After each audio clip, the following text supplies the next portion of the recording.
Hello guys, welcome back to the channel. There's another topic too about how Canada's 1 and 2 I wanted to talk about. And something I found out by looking at the freedom of speech law in Canada. It's a lie. It's basically a false title, but when you read the actual full thing about the law, they put some loopholes to be able to take away the freedom of speech thing. And like Ben Shapiro discussed that in one of his videos he did in Canada, and then I looked it up myself just to make sure that it's all factual and stuff, and yep, they got this loophole in the Canadian law which basically just takes your freedom of speech. It's a complete false title. Clickbait law of Canada.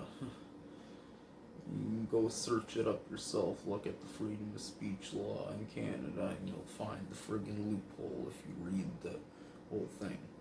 It's pretty insane.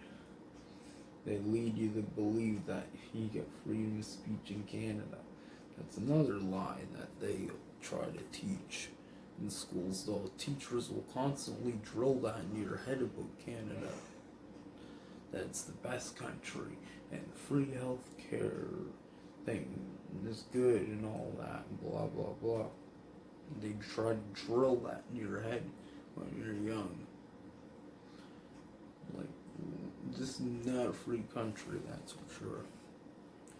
And apparently there's some liberal plan that's gonna take everyone's freedoms away by 2023 or something. I don't know if it's completely accurate or not, the video I saw, but it honestly wouldn't surprise me. The plan they have, you can look it up yourself there. I don't want to talk really about what it is because I don't know if it's true or not. It could be fake, but it sounds like something the liberals would do. And anyway, we're gonna check out a couple things about the freedom of speech thing in Canada that Ben Shapiro did to show you my sources and all that. So we'll be back in a second. Hey guys, welcome back. I'm just showing you a couple of my sources of how I know this stuff. Recent hysteria with Canada's Bill C-16. Yes. With the compelled speech law, right? I just want to know, do you think that there's anything to worry about in America as far as compelled speech goes, government overreach? Yes. And so I think that anti-discrimination laws are going to be used as an excuse to crack down on religious institutions and people who disagree. So the way this will happen, because that's what Bill C-16 is, it's an anti-discrimination law. The idea is that you are discriminating against people if you do not use their proper pronoun. Right? This already exists, by the way, I believe in New York City. The New York City Human Rights Commission passed an ordinance that will fine restaurants like $250,000 if they do not address a patron by the pronoun that person wishes to be addressed by. I don't know how that stands up to the First Amendment. I really don't. But that also requires a Supreme Court that's willing to implement the First Amendment. And so that depends a lot on whether Justice Kennedy has had his bowel movement that day. It's impossible to predict whether Justice Kennedy is going to go one way or another on any particular issue. I do see this happening in California. There was already an attempt to strip the Boy Scouts of their 501c3 status in the state of California because the Boy Scouts weren't allowing gay scoutmasters. You could certainly see something very similar happening if they refuse to address people by particular pronouns, or if a church or synagogue refuses to perform a same-sex wedding. They can say, okay, well, you have a nonprofit status, but you're violating our view of what should happen with regard to marriage. The state now recognizes marriages between men and women and women, so we're going to remove that status from you. I think that we're moving pretty quickly in that direction. That's where the left clearly wants to go. The only question is whether the constitutional barriers will be strong enough to prevent it. Do you think they are?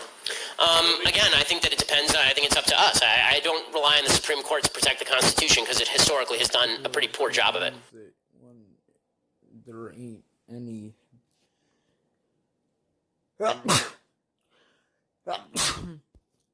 and people are going to use it when there isn't actually any discrimination on what they choose for same sex. It's going to be used as just a weapon in free speech in general.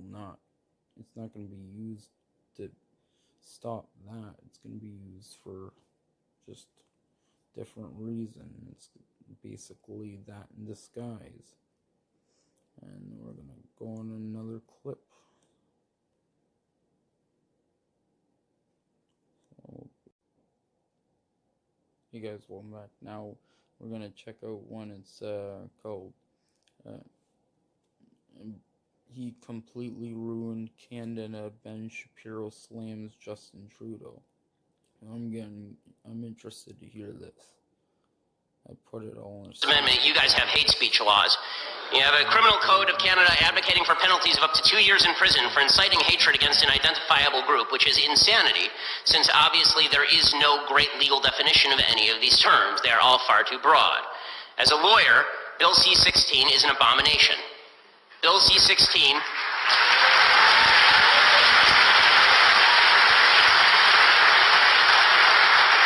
which the sponsors of the bill themselves, some of them have said, that it really shouldn't be a problem because, after all, if you make a mistake and mislabel a transgender person, that's okay. But if you do it intentionally, then you can be prosecuted under Bill C-16.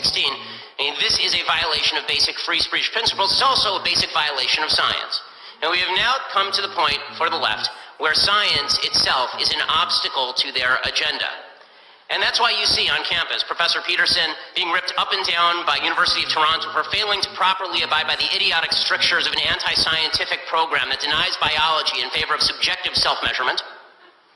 Okay, you see Professor Peterson receiving a letter from the Dean of the Faculty of Arts and Science and the Vice Provost for Faculty and Academic Life stating that his refusal to call men women is, quote, contrary to the rights of those persons to equal treatment without discrimination based on their gender identity and gender expression, and they called Professor Peterson's decision to abide by biology unacceptable, emotionally disturbing, and painful for some students, and they threatened him with violating the Ontario Human Rights Code. Now, it is worthwhile mentioning that when it comes to the sort of speech codes that are used up here and are used on your campuses, they only seem to apply to certain groups in the hierarchy of victimhood.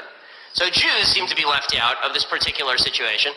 Over at York, anti-Semitic propaganda has become all the rage with boycott, divestment, and sanctions endorsed by multiple professors.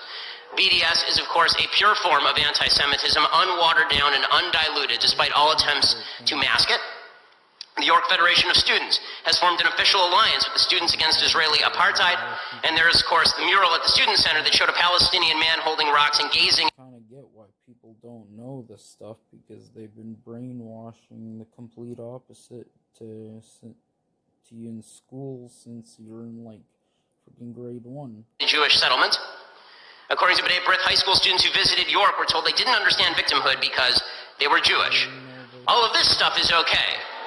But if you say that a man is a man and a woman is a woman, and you can't magically change from one to the other, you can't just pop a man into the woman machine and they come out like a star-bellied Sneetch from Dr. Seuss. If you say that, then all of a sudden you're violating hate speech rules in this country and on your campuses. None of this is rare in America either, obviously. America's college campuses are experiencing exactly the same thing. There is, fortunately, in the United States, still a legal framework under which you are allowed to say essentially what you want. We'll see how long that lasts, but that seems to be a pretty strong bipartisan tradition in the United States. But on campus, that tradition has gone the way of the dodo bird. The idea that you get to say what you want and think what you want, that no longer applies on America's college campuses. And that's because America's college campuses have one abiding goal, and so does the left more broadly. The college campuses are sort of just the tip of the spear. That abiding goal is equality of outcome, not equality of rights, not equal access to opportunity, equality of outcome. That's all that matters. All that matters is that we all end up in the same place. If somebody on the left sees somebody with $5 and sees somebody with $1 in the same room, they immediately assume the person with $5 had best give a couple of bucks to the guy with $1 because he clearly somehow stole from him. Right? Equality of outcome is all that matters. Now, America's founding fathers believed in equality of rights. They believed that we are all born equal in our rights, that God has provided us with certain inalienable rights that we can't give away, and that no one else has a right to impede upon. But that's not how the left thinks. The left thinks in terms of this equality of outcome. And the problem is the real world doesn't provide equality of outcome because, number one, we all start with different capacities. Right? Some of us are smart, some of us are stupid, some of us are tall, some of us are short, Some of us have logic. Some of us are protesters about social democracy, and then eventually we'll sort of start inching our way back toward the confiscation of wealth at point of gun. But while we do that, in the short term, at least we should have equality of feelings, and that we can do immediately. We can ensure equality of feelings right now. If They we brainwash this to all your kids in school and stuff. Like, they friggin', I remember that being done when I was a little kid in grade 5 and stuff. They're friggin' constantly drilling this negative stuff about the states and Canada.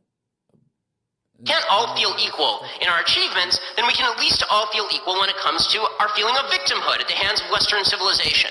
And the best way to do this is set up the hierarchy of intersectionality.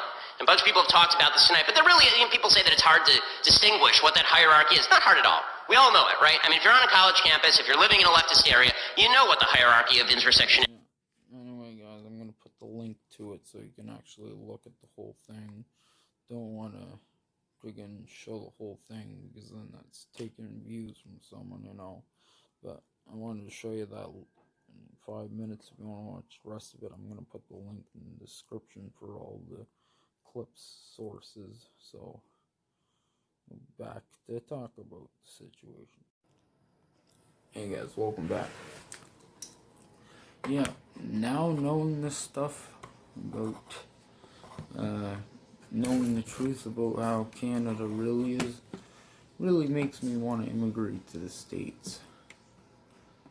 Because they disguise it as like a free country and stuff, just with the fake title, and then when you read into the law, it'll show the loophole that destroys the freedom of speech.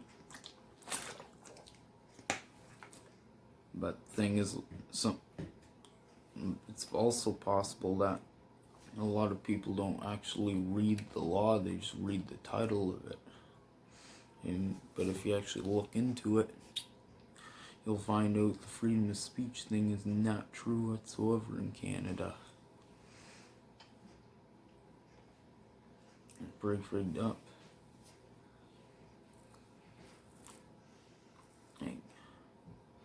They're taking away a lot of freedoms in Canada.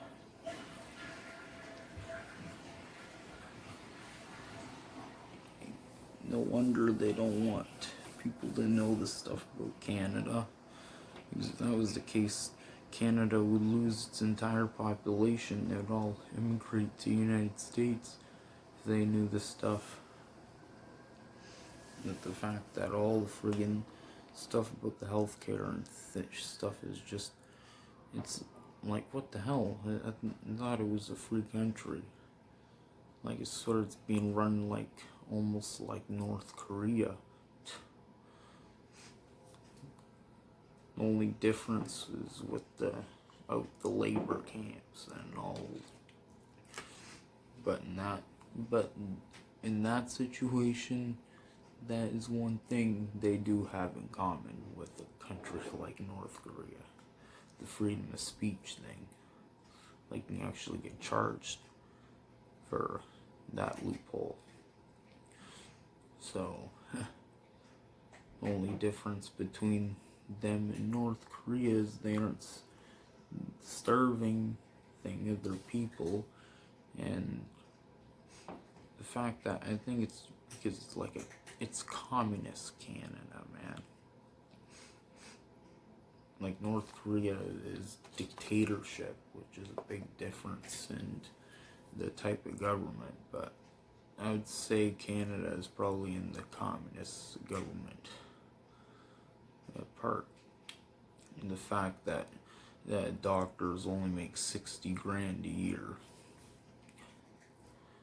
Like, it'll show that they make 300 grand a year, but if you take in the account of what they pay in taxes, it goes down to 60 grand.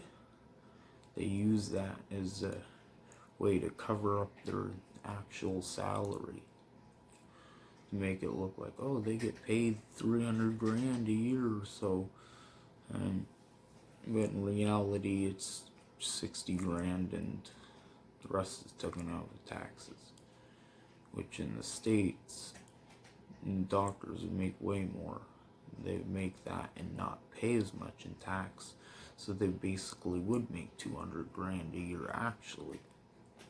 But if you look at after taxes and all that, the doctors only take home 60 grand a year. That's less than an electrician. Like, they go really low budget for healthcare in Canada. Really want someone like that working on your body. Anyway guys, hopefully you enjoyed the video. Like and subscribe. Follow me on Twitch, D'Angelo4545, Twitter at D'AngeloJohn1. And I'll leave the links for the original videos in the description. Until next time, peace out.